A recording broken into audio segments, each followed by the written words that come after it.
2013-2014 სასწავლო წლისთვის მთელი საქართველოს მასშტაბით 284 საჯარო სკოლის 650,000 მოსწავლე სასკოლო სახელმძღვანელოებს უფასოდ მიიღებს.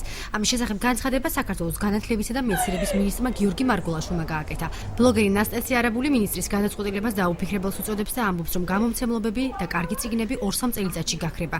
მისი აზრით, წიგნის გაჩუქება ყველა სოციალურ ფენას არის საჭიროება და ეს ბიუჯეტის არასწორი ხარჯვაა. თითოეული ან ბავშვის ოჯახიდან 200-300 ლარი გადის 20 წლის განმავლობაში. და იცოდეთ, რომ ეს დამთავრდა.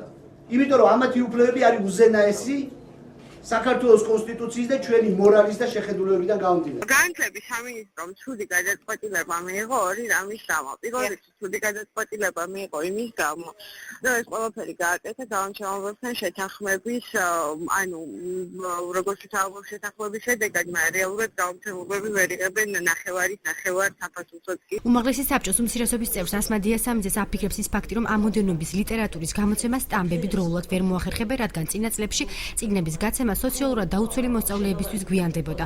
უმრავლესობის წევრი გიორგი მასალკინი კი ფიქრობს, რომ გადაწყვეტილება ჯერ მიღებული არ არის და აუცილებელია, რომ სიახლე კერძო სკოლის მოსწავლეებსაც შეეხოს. წიგნებთან დაკავშირებით რაღაც არაჯანსაღი სიტუაციას უფებ და ეს მე მგონი ყველა მშობელს კარგად ესმის, იმიტომ რომ იყო ძალიან ძვირი, არა მარტო საჯარო სკოლებმა უნდა მიიღოს, მათ შორის კერძო სკოლებზეც უნდა გავცელდეს ეს. რეალობა ისეთია, რომ ვიღაც ოდნავ დაზარალდება, მაგრამ თავარია რომ მოიგებს ძალიან ბევრი. გაჟღერდა რომ სახელმძღვანელოები უფასოდ ეძლევათ საჯარო სკოლის მოსწავლეებს და რა თქმა უნდა ვფიქრობთ რომ პრიორიტეტი აქ ბავშვია და ყველა საჯაროც და კერძო სკოლის მოსწავლემაც უნდა მიიღოს, რა თქმა უნდა, ანუ გაფართოვდეს არეალი ხელმისაწვდომობისა. ამავდროულად ვფიქრობ რომ მაინც კითხვითი ნიშნები ისმევა, თქვათ გამომცემლობებთან დაკავშირებით, ეს არის ერთგვარი ჩარევა საგამომცემლო ბიზნესთან დაკავშირებით. გამომცემელი ბაკურ სულაკაური სატელეფონო საუბარში ამბობს, რომ სასამართლოში სარჩელ სიხმის ყველა გამომცემელი შეიტანს, რადგან მისმა უსამართლო გადაწყვეტილება მიიღო. მისი თქმით, სამინისტროსა და გამომცემლობებს შორის კომუნიკაცია არ არსებობს. სახელმძღვანელოებს ყავს მესაკუთრეები, ეს არის გამომცემლობები და ავტორთა ჯგუფები და ახლობით რამდენიმე ასეული ადამიანი.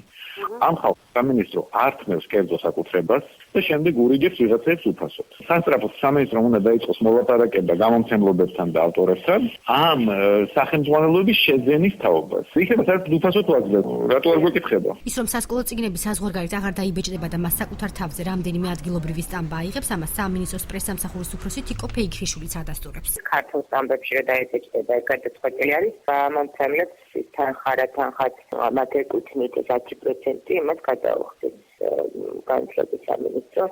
მინისტრმა თქვა, გუშინ 700 მილიონი ლარი გადააყარა. არაოფიციალურად გავრცელდა, რომ 4 სტამბა უკვე შერჩეულია. სამინისტროში აცხადებენ, რომ კერძო სკოლები ამ ეტაპზე უფასო საჩუქარს არ მიიღებენ.